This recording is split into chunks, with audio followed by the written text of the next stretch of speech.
তিনটা খারাপ কাজ করছে ইয়াজিদ। এক নম্বর খারাপ কাজ হচ্ছে হোসেন রাদিয়াল্লাহকে হত্যা করছে। দুই নম্বর খারাপ কাজ হলো মদিনায় গণধর্ষণ, গণহত্যা চালাইছে। 10,000 সাহাবীকে হাররার যুদ্ধে ইয়াজিদ ধ্বংস করেছে, হত্যা করেছে। কয় হাজার? 10,000। যারা হজ করছেন তারা আপনি ওই বাইতুল জান্নাতুল বাকির মধ্যে ঢুকতে গেলেই দেখবেন 10,000 সাহাবীর কবর জান্নাতুল বাকি। জোরে করেন সুবহানাল্লাহ। আলহামদুলিল্লাহ নাহমাদুহু ওয়া নাস্তাঈনুহু ওয়া নাস্তাগফিরুহু ওয়া নু'মিনু বিহি ওয়া নাতাওয়াক্কালু আলাইহি ওয়া নাউযু বিল্লাহি মিন শুরুরি আনফুসিনা ومن سيئات أعمالنا من يهدي الله فلا مضل له ومن يضلله فلا هادي له সকলে জবান খুলে বলেন আশহাদু আল্লা ইলাহা ইল্লাল্লাহু ওয়াহদাহু লা শারীকা লাহু ওয়া আশহাদু আন্না মুহাম্মাদান আবদুহু ওয়া রাসূলুহু আল্লাযী أرسل رسوله بالحق بشيرا ونذيرا وداعيا إلى الله بإذنه وسراجا منيرا فقد قال الله تعالى في كلامه المجيد والفرقان الحميد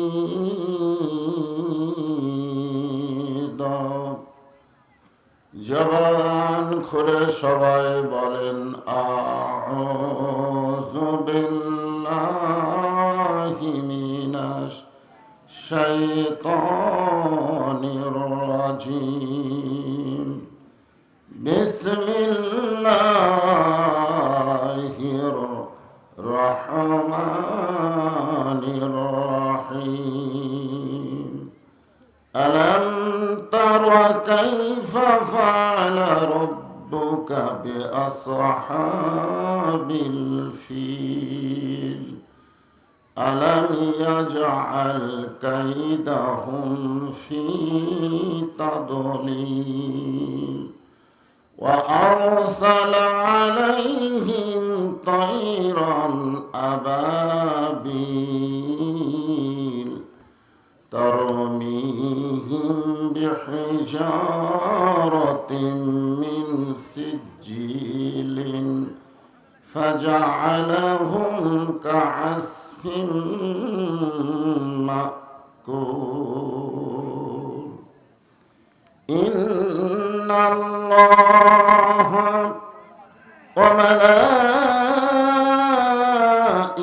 وملائكته يصلون على النبي يا أيها الذين آمنوا صلوا عليه وسلموا تسليما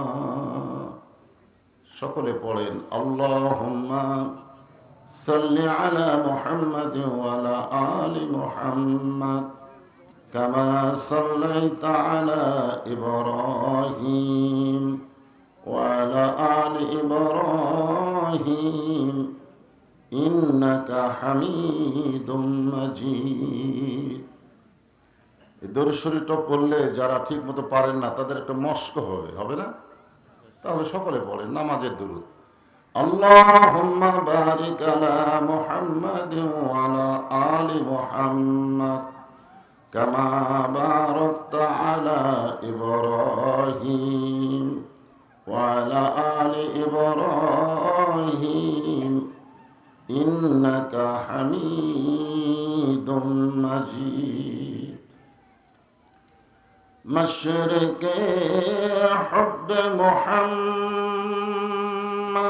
সকলে বলি সাল্লাল্লাহু আলাইহি ওয়াসাল্লাম। মতলায়ে দীওয়ানি মা মতলায়ে খুরশীদ ইশকাস সিনায়ে সোজানি মা বালাগাল উলা বিকামালিহি কশফাদ দুজা বিজামালিহি হাসনাত জামিউ খিসালিহি সাল্লু আলাইহি ওয়া আলিহি আল্লাহুম্মা আমিন। জান্নাতের বাগান থেকে জান্নাতি মানুষদেরকে নিয়ে আমি গুনাহগার তোমার রহমতের দরজায় দোখানা হাত তুলেছি আল্লাহ। হাসরের ময়দানে জব্বার আর কাহার নামে রূপ নিয়া তুমি যখন বিচার শুরু করবে, তোমার সামনে দাঁড়ায়া সমস্ত নবীরা নফসি নফসি বলে কাঁদতে থাকবে। এমন কঠিন অবস্থা হাসরে হবে, সেদিন সমস্ত নবী তার উম্মতকে ভুলে যাবে, শুধু বলবে আল্লাহ আমার কি হবে, আমার কি হবে। একমাত্র দরদি নবী শাফাতের কান্ডারি ইয়া রাব্বি হাবলি উম্মতি বলে সেজদায় পড়ে যাবে। সেই কঠিন মুসিবতের সময় আজকের এই মাহফিলকে ওসিলা করে আমাদের সবাইকে রাসূলের উম্মতের কাতারে আল্লাহ কবুল করে নিও। সুবহান রাব্বিকা রাব্বিল ইজ্জাতি আম্মা ইয়াসিফুন ওয়া সালামুন আলাল মুরসালিন ওয়ালহামদুলিল্লাহি রাব্বিল আলামিন। লা ইলাহা ইল্লাল্লাহ।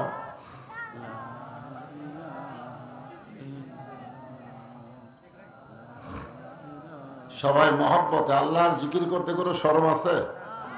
লা ইলাহা ইল্লাল্লাহ, লা ইলাহা ইল্লাল্লাহ, লা ইলাহা। চাঁদ সূরজ আর গ্রহ তারা আল্লাহ নামের পাগল পারা। চাঁদ সূরজ আর গ্রহ তারা আল্লাহ নামের পাগল পারা। আমার আল্লাহ নামের এতই দয়া, আল্লাহ নামের এতই মায়া, লুকিয়ে রাখছেন হে আল্লাহ জোরে লা ইলাহা ইল্লাল্লাহ, লা ইলাহা ইল্লাল্লাহ মুহাম্মাদুর রাসূলুল্লাহ। রাসূলের মহব্বতে জবান খুলে সবাই বলি সাল্লাল্লাহু আলাইহি ওয়াসাল্লাম। সবাইকে বলতে হবে সাল্লাল্লাহু আলাইহি ওয়াসাল্লাম। খালি ছোট বাচ্চাদের কণ্ঠ শোনা যায়। আপনি জানেন না এই দরুদ কি? আমরা সারা জীবন যে ইবাদত করি, নামাজ পড়ি, রোজা করি, হজ করি, এই যে জিকির করলাম, এগুলো সবই হচ্ছে আল্লাহর ইবাদত। সব কি? আর এই যে দরুদ শরীফ পড়লেন, এটা কিন্তু ইবাদত না, এটা হলো মহাব্বত। ইবাদতের ওজন হবে, মহব্বতের ওজন হবে না। আল্লাহ রাসূল অবশ্য একবারে বলেছেন যে আমার সমস্ত উম্মতের নেকি যদি এক পাল্লায় দেওয়া হয়, আর আবু বকরের মহব্বত যদি অন্য পাল্লায় দেওয়া হয়, সমস্ত উম্মতের নেকির ইবাদতের চাইতেও আবু বকরের মহব্বতের ওজন বেশি হবে। কিছুক্ষণ আগে যে কলেমার জিকির করলেন, এটা হলো ইবাদত। আর এই যে দরুদ শরীফ পড়লেন, এটা কিন্তু কান্দের ফেরেশতা লিখবে না। আপনি জিকির করলেন, কান্দের ফেরেশতা লিখবে। যারা জবান বন্ধ করে থাকলেন তাদের লেখা পড়লো না, যারা জিকির করলেন তাদের লেখা হলো ডান কান্দের ফেরেশতা। কোন কান্দের? আর যারা করলেন না তারা লেখা পড়েনি, পড়ছে। বাম কান্দের ফেরেশতা কলম খাড়া করে আছে। আল্লাহ কয় কি লেখ? কিছুই তো কয় না। মৌলানা জিকির করায়, কিন্তু এরা তো মুখও খোলে না, কি লিখবো? আল্লাহ বলে লেখ, বোবা শয়তান। কি শয়তান? বোবা শয়তান। আপনারা জানেন যে ইবাদত কিন্তু সব ইবাদত সবসময় করা যায় না। এই নামাজ কি আপনি সবসময় পড়তে পারবেন? রোজা কি সবসময় করতে পারবেন? যাকাত কি সবসময় দিবার পারবেন? হজ কি সবসময় করতে পারবেন? কিন্তু জিকির, এটা সব সময় পাক অবস্থাও করা যাবে, না পাক অবস্থাও জিকির করা যাবে। জিকির করতে উজু করা লাগবে না। আপনি যদি নাফাক অবস্থায় থাকেন, এমনকি পায়খানার মধ্যে ঢুকলেও জিকির করা লাগবে, ঠিক কিনা? সূরা ফিল আপনাদের সামনে আলোচনা করব। সূরা ফিল নাম শুনছেন? ফিল মানে কি? হাতি। জোরে কোন কি? হাতি নিয়ে আলোচনা। কারণ আল্লাহর একটা ঘর ছিল, কাবা ঘর। জোরে কোন কি ঘর? আর একটা ঘরের নাম কি? একেবারে কোরআনের আয়াতে দেখেন একসাথে আছে, সুবহানাল্লাযী আসরা বিআবদিহি লাইলাম মিনাল মাসজিদিল হারামি ইলাল মাসজিদিল আকসা। একসাথে আছে না নাই? তাহলে কাবা ঘর আব্রাহা বাদশাহ ধ্বংস করতে আসলে আবাবিল পাখি দিয়ে আল্লাহ হেফাজত করলো। আর আজকে ইসরায়েলের ইহুদিরা বাইতুল মুকাদ্দাসকে দখল করতেছে। এ পর্যন্ত 15,000 নিরীহ ফিলিস্তিনিকে তারা হত্যা করছে। তো আল্লাহ কি ঘুম পাড়তেছে? আপনাদের কি মনে হয়? ঘর দুটাই কার? তো একটা ঘর ধ্বংস করতে আসলো আব্রাহা বাদশাহ হাতি লিয়া, আর আল্লাহ আবাবিল পাখি দিয়ে তাদেরকে ধ্বংস করলো। সে যে সূরাটা আমি তেলাওয়াত করলাম, এর মধ্যে ঘটনা আছে না নাই? কিন্তু আর একটা ঘর, সেইটা ধ্বংস করতেছে, অথচ আল্লাহ কিছুই করতেছে না, খালি মুসলমান মরতেছে। এই বিষয়ে আমাদের একটু জানার দরকার আছে না নাই? যেরকম আছে না নাই? আপনারা কি মনে করেন আল্লাহ ঘুম পাড়তেছে? না। হোসেন রাদিয়াল্লাহকে বলেছিল আব্দুল্লাহ ইবনে মাসউদ। কে বলেছিল? আব্দুল্লাহ ইবনে মাসউদ রাদিয়াল্লাহ বলেছিল, ভাই খামাখা গন্ডগোল করে লাভ কি? ইয়াজিদের বাবা ছিল খলিফা মুআবিয়া। ইয়াজিদের বিশাল সৈন্যবহর। তুমি সামান্য কয়েকজন মানুষ নিয়ে তার সঙ্গে লড়ার দরকার কি? এর নাম হলো খামাখা গন্ডগোল। এর নাম কি? খামাখা গন্ডগোল। হোসেন রাদিয়াল্লাহ বললেন, আমি যুদ্ধ করতে যাচ্ছি না, আমি যুদ্ধ করতে যাচ্ছি না। খুব খেয়াল করবেন, সূরা ফিলের তাফসীর শুনবার গেলে একটু মনোযোগ দেওয়া লাগবে। আমি যুদ্ধ করতে যাচ্ছি না। কিছুক্ষণ পরে আব্দুল্লাহ ইবনে ওমর এসে হোসেন রাদিয়াল্লাহকে বললেন, আপনি যদি যুদ্ধ করতে না যান তাহলে কুফার দিকে রওনা দিলেন কেন? আপনি মদিনায় থাকেন, আপনি কুফার দিকে কেন যাচ্ছেন? হযরত হোসেন বললেন, আব্দুল্লাহ তোমার বাবার নাম কি? বলে, আমার বাবার নাম হলো ওমর। তুমি সত্যি করে বলো, তোমার বাবা কি নিজের ইচ্ছায় রাষ্ট্র পরিচালনা করেছে না আল্লাহর ইচ্ছায়? আব্দুল্লাহ বলতেছে, আমার বাবা আল্লাহর ইচ্ছায় রাষ্ট্র পরিচালনা করেছে। হোসেন রাদিয়াল্লাহু বললেন, তুমি 6 লক্ষ হাদিসের হাফেজ, 30 পারা কোরআনের হাফেজ, তোমার মতন যোগ্য সন্তান থাকতে তোমার বাবা তোমাকে খেলাফতি না দিয়া কেন বললেন যে আমি চলে যাওয়ার পরে যাকে তোমাদের মনস্থ হয়, পছন্দ হয়, তাকে তোমরা খলিফা বানায়ো? তোমার মতন যোগ্য সন্তানকে না দিয়া তোমার বাবা এই নিয়ম করে গেল কেন? এটা কি তোমার বাবার নিয়ম না রাসূলের নিয়ম? কথা কন না কেন? আল্লাহ রাসূল দুনিয়া থেকে যাওয়ার সময় কাউকে খলিফা বানায় যান নাই। সাহাবীরা হয়তো আবু বকরকে খলিফা বানাইছেন, ঠিক কিনা বলেন? এরপর আবু বকর রাদিয়াল্লাহু চলে যাওয়ার পরে সাহাবীরা পরামর্শ করে হয়তো উমরকে খলিফা বানাইছেন। এরপরে উমর রাদিয়াল্লাহু যাওয়ার পরে ওসমান, তারপরে আলী, তারপরেই তো মুয়াবিয়া। জোরে কোন কথা ঠিক কিনা? আর মুয়াবিয়া চলে যাওয়ার আগে ইয়াজিদকে খেলাফতি দিয়ে গেলেন, যেটা ইসলামের প্রথম যেটা ছিল না সেটা শুরু হলো। আমাদের বাংলাদেশে কি চলতেছে? কি চলতেছে? ক্ষমতার স্বাদ যদি একবার কেউ পায় তাহলে সে আর ক্ষমতা ছাড়বার চায় না। জোরে কোন কথা ঠিক কিনা? ইসরায়েলের ইহুদিরা ওরা চিন্তা করতেছে, বাইতুল মুকাদ্দাস যদি আমাদের হাতে থাকে গোটা পৃথিবী আমাদেরকে ঠকাবার পারবে না, কারণ বাইতুল মুকাদ্দাস আর যাই হোক ঘর টাকা। কিন্তু বাইতুল মুকাদ্দাস কি ইহুদির? এখানে আল্লাহ উল্লেখ করলেন, সুবহানাল্লাযী আসরা বিআবদিহি লাইলাম মিনাল মাসজিদিল হারাম ইলাল মাসজিদিল আকসা। আপনারা বলে কি মুসলমানের না ইহুদির? হিন্দুদের কি মন্দির? আপনারা বুঝতে পারতেছেন না, 3 দিকে ভারত, একদিকে সাগর। কোন এক নেতা বলেছিল, ভারত যদি বাংলাদেশকে ধরে বাংলাদেশ পলানার জায়গা পালবে না। এই মৌলানারা খালি ভারত বিদ্বেষী কথা বলে। আমার ভিসা দেয় না ভারতে যাইতে, কারণ আমি স্টার জলসা জি বাংলার বিরুদ্ধে ওয়াজ করি না? আমাদের মাগুলো নষ্ট হয়ে গেল এই 2টা চ্যানেলের কারণে। আমার এই ওয়াজটা মিডিয়ার মাধ্যমে আবার ভারতে গেছে। ভারতের তথ্যমন্ত্রী এটা দেখেছে, কে রে এই বক্তা, কে রে, ই তো খালি ওয়াজত উঠলি মেয়ে মানুষ স্টার জলসা জি বাংলা নিষেধ করে। আমি যতই নিষেধ করি মা বোনেরা কে দেখা ছাড়ছে? মজা পাচ্ছে। ধরে কোন কি পাচ্ছে? মজা পাচ্ছে। আমার ওয়াজের মধ্যে মজা পাইনি, স্টার জলসার মধ্যে মজা পাচ্ছে। আলাম তারা কাইফা ফাআলা রাব্বুকা বিআসহাবিল ফিল।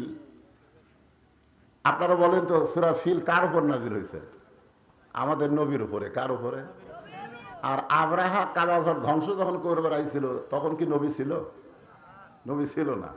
নবী দুনিয়াতে আসার 5 বছর আগে, ধরে কোন কয় বছর? 5 বছর আগে কাবা ঘর ধ্বংস করতে এসেছিল। অথচ আল্লাহ বলতেছে, আপনি কি দেখেননি? আপনি কি দেখেন নাই ওই হস্তি বাহিনীকে যারা কাবা ঘর ধ্বংস করতে এসেছিল?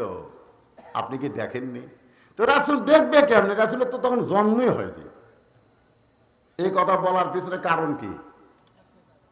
কারণ নাই? ধরে কোন কারণ আছে না নাই? হোসাইন বললেন, আব্দুল্লাহ, তোমার মতন যোগ্য সন্তানকে তোমার বাবা খলিফা না করে মুয়াবিয়া এমন একজন ছেলেকে খলিফার দায়িত্ব দিল যে ছেলের চরিত্রের কোনো গ্যারান্টি, জোরে কোন গ্যারান্টি, আগে ভালো আছিল, আগে ভালো আছিল, কিন্তু ক্ষমতা পাওয়ার পর একটা মজা, জোরে কোন কি একটা মজা। 3টা খারাপ কাজ করছে ইয়াজিদ। 1 নম্বর খারাপ কাজ হচ্ছে হোসেন রাদিয়াল্লাহকে হত্যা করছে। 2 নম্বর খারাপ কাজ হলো মদিনায় গণধর্ষণ, গণহত্যা চালাইছে। 10,000 সাহাবীকে হাররার যুদ্ধে ইয়াজিদ ধ্বংস করেছে, হত্যা করেছে। কয় হাজার? 10,000 যারা হজ করছেন তারা আপনি ওই বাইতুল জান্নাতুল বাকির মধ্যে ঢুকতে গেলেই দেখবেন 10,000 সাহাবীর কবর জান্নাতুল বাকি। জোরে করেন সুবহানাল্লাহ। আর একটা হলো কাবা ঘরে কামান মারছে। কামান বোঝেন? কাবা ঘরে দূর থেকে গুলি মারছে, কামান মারছে। কাবা ঘর কিছু অংশ ভেঙে ফেলে দিয়েছিল এজিদ। আপনার বলেন তো 3টা কাম কি ভালো কাম? অনেকে বলে গেলে হোসাইন কথা কয়। হোসাইনকে আপনাদের শত্রু নাকি? ওমর ফারুক বললেন, ইয়া রাসূলুল্লাহ, আসরের নামাজের প্রথম সেজদায় 3 বার সুবহান রাব্বিয়াল আলা, 3 বার সুবহান রাব্বিয়াল আলা পাঠ করলাম, কিন্তু দ্বিতীয় সেজদায় 100 বার সুবহান রাব্বিয়াল আলা পাঠ করি, তাও তো আপনি সেজদা তোলেন না, ব্যাপার কি? নামাজ শেষ হলে কথা হযরত ওমর রাসূলকে বললেন। আল্লাহ রাসূল বললেন, প্রথম সেজদা আমি স্বাভাবিকভাবেই করেছি 3 বার সুবহান রাব্বিয়াল আলা, কিন্তু দ্বিতীয় সেজদা যখন দিলাম এমন সময় দুইজন পবিত্র আমার কাঁধের উপর এসে বসলো।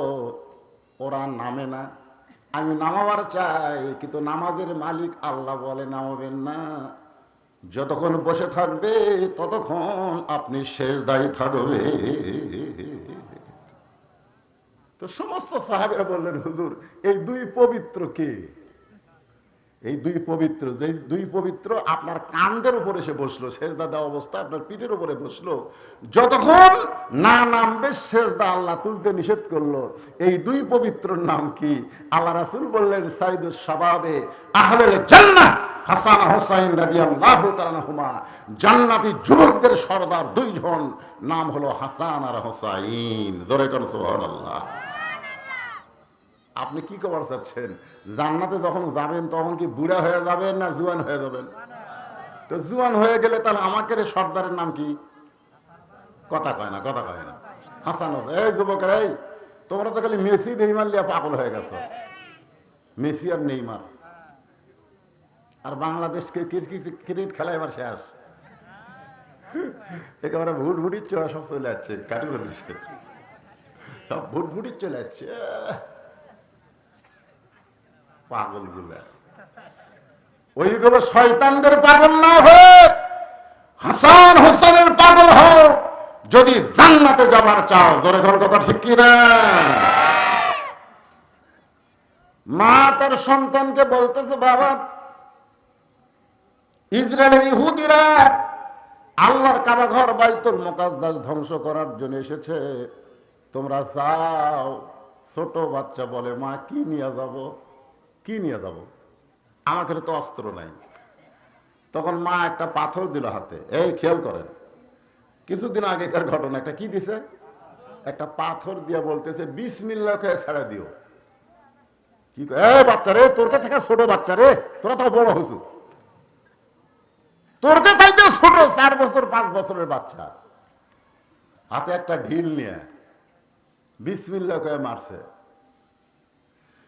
বিসমিল্লাহ কে যে পাথর মারছে, পাথর তো ইহুদির গায়ে লাগেই নাই, কিন্তু ওরা গুলি করলো, সঙ্গে সঙ্গে বাচ্চাটা দুনিয়া থেকে বিদায় নিল।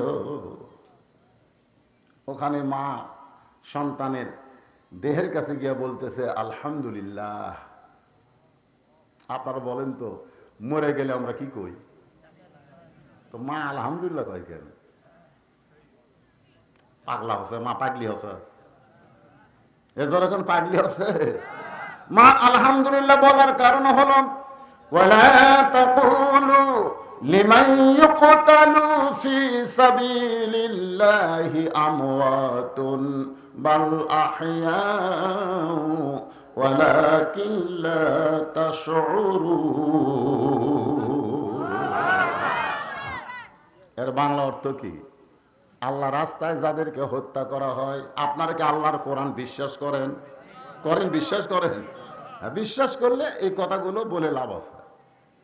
অনেকে বলবে, না হুজুর আপনার ওয়াজ আমরা শুন বেড়াচ্ছি। আরে আপনারা তো আর কি শ্রোতা, তার সাথে ভালো শ্রোতা হলো আবু জেহেল। আপনারা তো বসে থেকে শুনতেছেন অর্ধেক রাত, আর আবু জেহেল দাঁড়িয়ে থেকে সারা রাত শুনছে।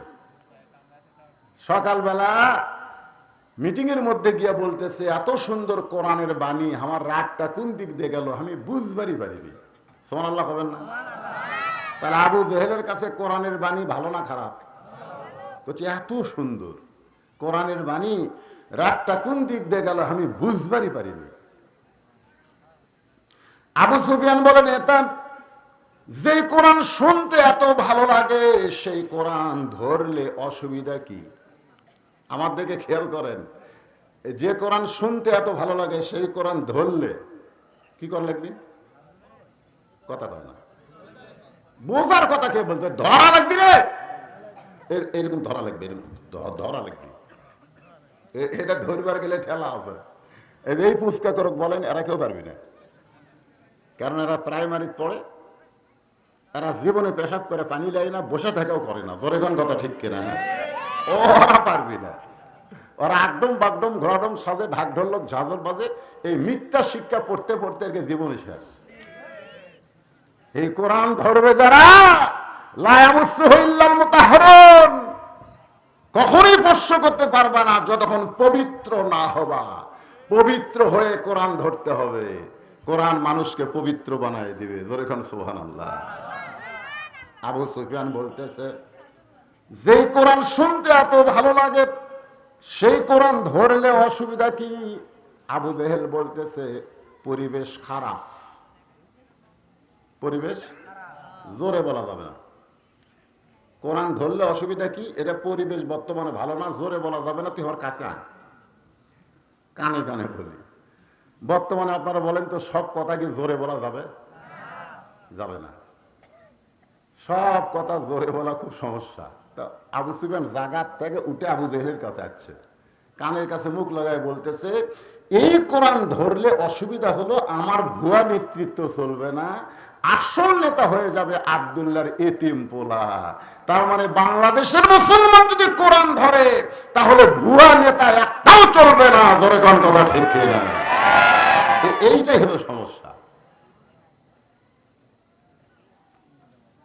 একটু মনোযোগ দিবেন।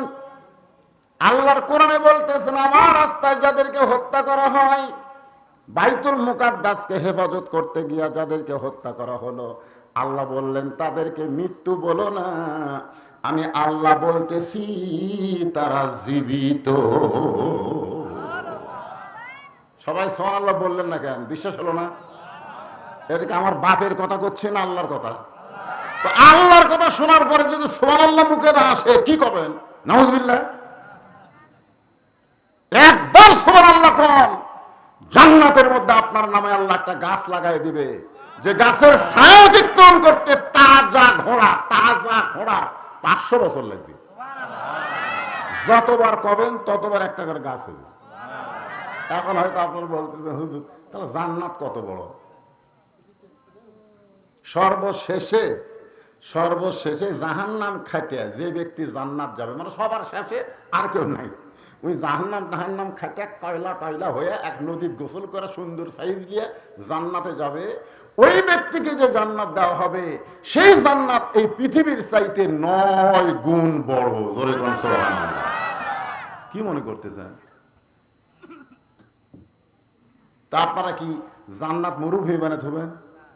জান্নাত গাছ আল্লাহ লাগাবে আপনার নামে। সুবহানাল্লাহ বলবেন।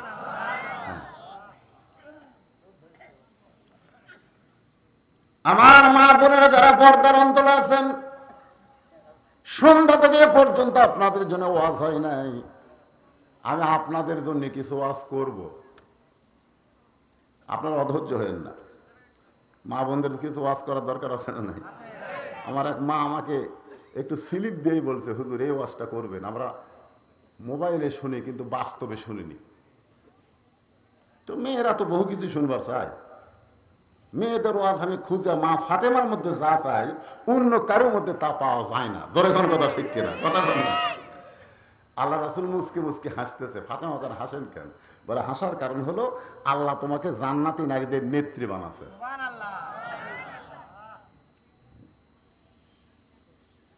ফাতেমা খুব খুশি হয়ে বলতেছে, বাবা আল্লাহ যদি আমাকে জান্নাতি নারীদের নেত্রী বানায় তাহলে আমার জীবন বড় সার্থক হয়ে গেছে। রাসূল বলে, ফাতেমা আল্লাহ তোমাকে জান্নাতি নারীদের নেত্রী বানালে কি হবে? আল্লাহ তোমার আগে একজন মেয়েকে জান্নাত দিবে। ফাতেমার আগে একজন মেয়ে জান্নাতে যাবে, সুবহানাল্লাহ আপনি বলেন ফাতেমা কবি, আপনারা কোন তো ফাতেমা সুবহানাল্লাহ কবি? কারণ মেয়েদের মধ্যে হিংসা কম না বেশি?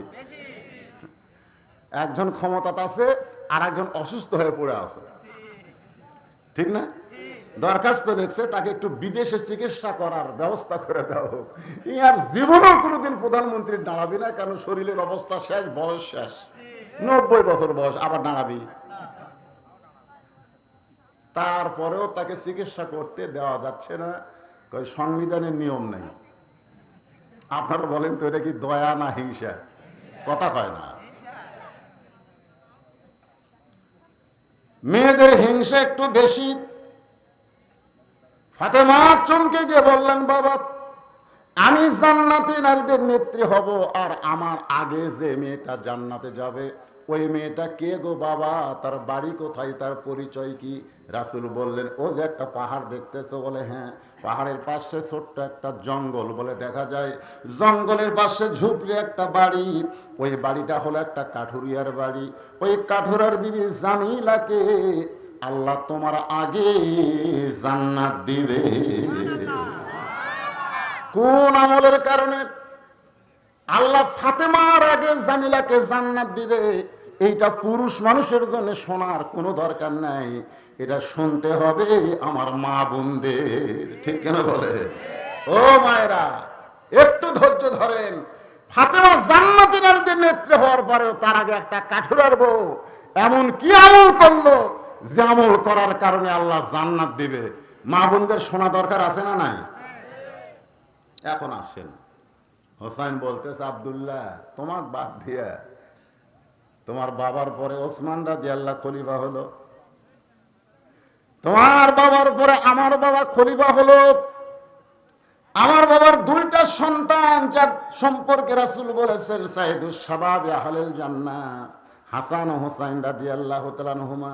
আমার বাবা আমাদেরকে খেলাফতি না দিয়া মাবিয়া খলিফা হলো, কিন্তু মাবিয়া এই নিয়মটা অমান্য করে তার নিজের ছেলেকে খেলাফতি দিল। রাসূলের তরিকাকে বাদ দিয়া মানুষ যখন নিজের তরিকা অনুযায়ী চলবে, তখন জীবন থাকলে ঈমান থাকলে বাধা দেওয়া লাগবে, ঠিক কিনা বলে? জীবন আর ঈমান যদি থাকে, খালি জীবন থাকলে হবে না, ঈমান থাকা লাগবে। আপনাদের কাছে আমার প্রশ্ন, গভীর রাত্রে আপনাদের কাছে অন্তর থেকে বলেন তো, জীবনের দাম বেশি না ঈমানের দাম বেশি? ঈমানের দাম বেশি হলে ওই চারজন একসাথে ওঠে। আপনারা বলেন তো, ওরা কি জন্য বাড়ি যাচ্ছে? এই জীবনকে একটু শান্তি দেওয়ার জন্য, ধরে কোন ঠিক কিনা? অথচ আজকের আলোচনা শুনলে ঈমান যে বৃদ্ধি পাবে, ঈমান বাড়ানো দরকার আছে না নাই? ধরে কোন আছে না নাই? লক্ষ লক্ষ মানুষ লাগে না ভাই? ঈমানদার অল্প মানুষ হলেও বাতিলের বিরুদ্ধে লড়াই করে বিজয় অর্জন হয়, ধরে কোন কথা ঠিক কিনা? হ্যাঁ, ঈমান, সেই ঈমান নিয়ে শোনেন। এখন অনেকে বলবো, হুজুর আমরা তো মাগরিবের নামাজ পড়িনি, আমরা তো ঈশার নামাজ পড়িনি, আমাকে ঈমান আছে? আপনাকে একটা যুক্তি দিই। আপনাদের গ্রামে যে মসজিদের উন্নয়ন কল্পে মাহফিল, এই মসজিদ যদি ভাঙবার আসে কোনো হিন্দু গ্রুপ, তাহলে আপনারা বলেন তো বাধা দিবি কারা? যারা নামাজি না যারা বেনামাজি? হ্যাঁ না, নামাজরা বলবে ধৈর্য ধরো, ইন্নাল্লাহা মা'আস সাবিরিন, ধৈর্য ধরো, পরে আর একটা বানাবো, গন্ডগোল করে লাভ কি? ভাঙুক, গন্ডগোল করে লাভ নাই তো, পরে আর একটা বানাবো রে, ভাঙ্গা ছেড়ে যাক, গন্ডগোল করে কি হবে? আর যারা নামাজ পড়ে না তারা বলবে সারা জীবন কোনো ভালো কাজ করতে পারি নাই, আজকে অন্তত আল্লাহর ঘরের জন্য জীবন দিবার চাই, ধরে ঘন্টাটা ঢুকছে না। আমি দেখেছি বহু মসজিদের আদায় করতে গিয়া নামাজের 1 বস্তা সিমেন্ট দেয়, বেনামাজির 10 বস্তা সিমেন্ট দেয়। আমরা বুঝাবার পারি নাই, নামাজ না বললে কি হবে, বুঝাবার পারি নাই বলেই পড়ে না। দোষ হর না, দোষ হলো আমরা যারা নামাজ পড়ি একলা একলা জান্নাতে যাবার চাই, ধরে কোন কথা ঠিক কিনা? যতই বলেন কাম হবে না। আল্লাহ কয় নামাজের জোরে ফায়ে সাকাত যাবে দূরে, পাক কোরআনে রয়াছে ঘোষণা। এখন আকাম কুকাম নামাজ রোজা একসাথে বান্ধিয়া বোঝা জাহান্নামে দিয়াছ রওয়ানা, আজও কেন আল্লাহর নামাজ ধরতে পারলা না? আপনারা বলেন তো, বাইতুল্লাহর দাম বেশি না বাইতুল মুকাদ্দাসের দাম বেশি? বুঝে শোনা কন। বাইতুল মুকাদ্দাসের মধ্যে সমস্ত নবী রাসূল নামাজ পড়েছে। সুবহানাল্লাহ। বাইতুল মুকাদ্দাসের মধ্যে সমস্ত নবী রাসূল নামাজ পড়েছে, কিন্তু কাবা ঘরের মধ্যে সমস্ত নবী রাসূল নামাজ পড়েনি। আমাদের নবী যে ইমামুল আম্বিয়া, ইমামুল মুরসালিন ডিগ্রি পাইছে, এটা কিন্তু কাবা ঘরে পায় নাই, এটা বাইতুল মুকাদ্দাসের ভিতরে পেয়েছে। সুবহানাল্লাহ না খান। আপনারা জানেন না বাইতুল মুকাদ্দাসে আমাদের নবী 2 রাকাত নামাজ পড়াছে, জানেন না? এই নামাজ পড়াছে জানেন না? কোন রাতে? লাইলাতুল মিরাজের রাতে। রাসূল তো আর জানে না। রাসূল জিজ্ঞাসা করলেন, জিবরাইল ভাই, আমার পাশে যারা নামাজ পড়লে এরা কারা? তো জিবরাইল বললেন, সমস্ত নবী রাসূল আজকে আপনার পিছনে ইক্তেদা করলো। আপনি হলেন ইমামুল আম্বিয়া, ইমামুল মুরসালিন। সমস্ত নবী রাসূল বাইতুল মুকাদ্দাসের ভিতরে সিজদা দিয়েছে। আর সেই বাইতুল মুকাদ্দাস ইহুদির বাচ্চারা দখল করবে, মুসলমান জীবন থাকতে দখল নিতে দেবে না। অথচ বাংলার সব, পৃথিবীর সব মুসলমান একবার পারল না। ওরা কয়জন? এ পর্যন্ত গোটা পৃথিবীতে ইহুদি আছে মাত্র 90 লাখ। গোটা পৃথিবী জুড়ে ইহুদির সংখ্যা কত? এই কথাগুলো একটু জোরে জোরে কর, কয় লাখ? আর মুসলমানের সংখ্যা 200 কোটি। এখনো ইহুদি 1 কোটি হয়নি, আর মুসলমান 200 কোটি পার হয়ে গেছে। অথচ সেই মুসলমানদের কারা হত্যা করতেছে। আমরা মুসলমান সুবহানাল্লাহ আলহামদুলিল্লাহ চোখের পানি ছাড়া কিছুই করতে পারতেছি না। কেন পারতেছি না? পিছনে কারণ আছে না নাই? জোরে কারণ আছে না নাই? এই কারণগুলো শোনা লাগবে ভাইজান। মাথায় চুলকানি, পায়ের পাতায় ঢোল কোম্পানি যতই মালিশ করেন, চুলকানি ভালো হবে না। চুলকানি হজগুটি মাথা, আর ওষুধ মালিশ করে পায়ের পাতা। চুলকানি এমন একটা রোগ, বুঝলেন, এটা ওতে ঘাতে বেশি হয়। এখন জামাইয়ের হজে চুলকানি, শ্বশুর এসে গল্প ধরছে। শ্বশুর এসে গল্প ধরছে, শ্বশুর তো জানে না যে জামাইয়ের চুলকানি হতে, এটা কি শ্বশুর জানে? কিন্তু আঘাত খালি কুটকুট করতেছে, জামাই হাত দিবারে পারতেছে না। ওট মোট কামড়ায় আর কয়, চুলকানি রে, তুই কি শ্বশুর বুঝিস না? এই চুলকানি কোন চুলকানি? আজকে মুসলমানের মধ্যে ইমানের ভিতরে চুলকানি ঢুকেছে। জোরে জোরে কথা ঠিক কিনা? আসল ওষুধ লাগাতে হবে, আসল ওষুধ। এই ভেজাল ওষুধ দিয়ে কাম হবে না। সে ওষুধের নাম কি? অনুনাজ্জিলু মিনাল কুরআনি মা হুয়া শিফাউ ওয়া রাহমাতুল লিল মুমিনিন।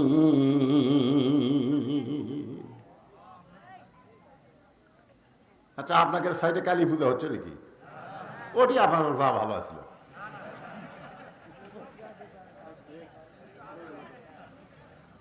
আজকে কিন্তু আল্লাহ বাছাই করছে কারা কালী পূজা, কারা মুসলমান। জোরে কোন কথা ঠিক কিনা? আল্লাহ বাছাই করে মুখ এখানে পাঠাইছে। তো কোরআনের আয়াত যখন শেষ হয় তখন কি বলা লাগে সেটা আপনারা জানেন না? তো বলেন না কেন? জোরে আল্লাহু আকবার। আমি ওই নদীর ওই পারে মাহফিল 2 বার আসলাম না? আমি ওখানে আপনাকে বলছি, 3টা তসবি বুঝছেন, বক্তার ঝাঁকিত না, নিজের ইচ্ছাই যদি আপনি বলতে পারেন, আপনি যত বড়ই পাপী হন না কেন, মরার সময় ঈমান নিয়ে মরবেন। তার মধ্যে একটা হলো সুবহানাল্লাহ, একটা হলো আলহামদুলিল্লাহ, একটা হলো আল্লাহু আকবার। তো সুবহানাল্লাহ আলহামদুলিল্লাহ আপনি যদি সারা জীবন পড়েন, শয়তান বেজার হবে না। সুবহানাল্লাহ সুবহানাল্লাহ সুবহানাল্লাহ সুবহানাল্লাহ আলহামদুলিল্লাহ, শয়তান কাছে বসে, শয়তান দরকার হলো আপনার গাও টিপি। কিন্তু যখনই কবেন আল্লাহু আকবার, আল্লাহ রাসূল বলেছে শয়তান এত জোরে দৌড় দেয়, ওর পিছন দিকটা বাতাস বাড়ায়। জোরে কোন কি বাড়ায়? বাতাস বাড়ায়। এখন আপনারা বলেন আল্লাহু আকবার জোরে বলার দরকার আছে না নাই? এরা খালি হাসে রে বারে। এই বাচ্চারা শোন, আমার ওয়াজ হলে হাসতে হাসতে মার দেওয়া। জোরে কোন কথা ঠিক? আমি কোন বক্তার মতন রাগ করে ওয়াজ করি, তাই হাসতে হাসতে এমন মার দেওয়া যাবো বুঝবার পাবেন না। একটু জোরে দিবেন। বাংলাদেশে দেখেন যারা বড় বড় দল করে তার মধ্যে কিন্তু আল্লাহু আকবার স্লোগান নাই। আপনি খালি খেয়াল করে দেখেন, নাই রে। কারণ বড় বড় দল যারা করে এরা মানুষের দল করে, আর মানুষের দল যারা করে তারা আল্লাহু আকবার স্লোগান দিবার পারে না। এখন আপনারা কার দল করেন স্লোগানেতে বোঝা যাবে। গলা খাঁকারে দেন লিল্লাহি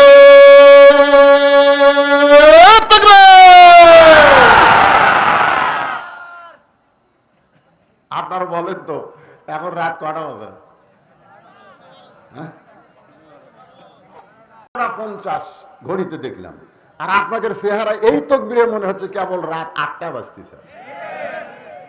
এক তকবীরে মানুষের সমস্ত ক্লান্তি যদি দূর করে দেয়, সেই তকবীর যদি মুসলমানের মুখে থাকে, ইমানের ভিতর থেকে যদি বের হয়, বাইতুল মুকাদ্দাস ইহুদি ছেড়ে দিতে বাধ্য হবে, কোনো গোলাগুলি লাগবে না। তকবীর দিয়ে মুসলমান বিশ্ব জয় করবে, ধরে কোন কথা ঠিক কিনা? কিন্তু সেই তকবীর নাই। যে এক মুয়াজ্জিন আমাকে, হুজুর আপনি তকবীরের এত ফজিলত বয়ান করেন, আর আমি আযান দিলে কুত্তা ভোগে। আমি যখন আল্লাহু আকবার শুরু করি তখন 2-3টা কুত্তা এসে জানলার কাছে করে। তকবীর দিলে শয়তান দৌড়ায়, তা কুত্তা সেরকম লোকমা দেখে। আল্লাহু আকবার করে কানের মধ্যে লোক আযান দেয়, হুজুর কেউ না আসলে কুত্তা আসে। আমি মুয়াজ্জিনকে কাছে ডাক দিলাম, দিয়ে বললাম, কে ভাই তুমি কি জানো, তুমি তো আযান দিচ্ছ, তুমি কি জানো আযানের ফজিলত? আল্লাহ কোরআনে বলেছেন, ওয়ামান আহসানু কওলান মিম্মান দাআ ইলাল্লাহ ওয়া আমিলা সালিহান ওয়া ক্বালা ইন্নানি মিনাল মুসলিমিন। ওই ব্যক্তির চাইতে উত্তম কোনো ব্যক্তি নাই যে ব্যক্তি মানুষকে আযান দেয়, জোরে কোন কি করে, কিন্তু কিন্তু আছে। হুজুর কিন্তু কি তোমার বেটা নামাজ পড়ে? না হুজুর আমার বেটাও পড়ে না, বেটিও পড়ে না। আমি এই জন্য তো কুত্তা ভোগে। কুত্তা বলতে তোর আযান ঠিক হবি না যতক্ষণ তোর বেটা বেটি নামাজ না পড়বি। তুমি তোমার ছেলেকে নামাজ ধরো, তোমার মেয়েকে পর্দার মধ্যে রাখো, নামাজ পড়ার কথা বলো, তুমি আযান দাও, আর কুত্তা ভুগবে না। যদি ভুগে আমি দেই। আর বেটা নামাজ ধরছে, বেটি পর্দার মধ্যে নামাজ পড়ে, কুত্তা আর ভোগে না। কি বুঝতেছেন? তাকবীরটা দিতে হবে কি ভিতর থেকে, না খালি মুখ দিয়ে? ভিতর থেকে আমল করে দেওয়া লাগবে।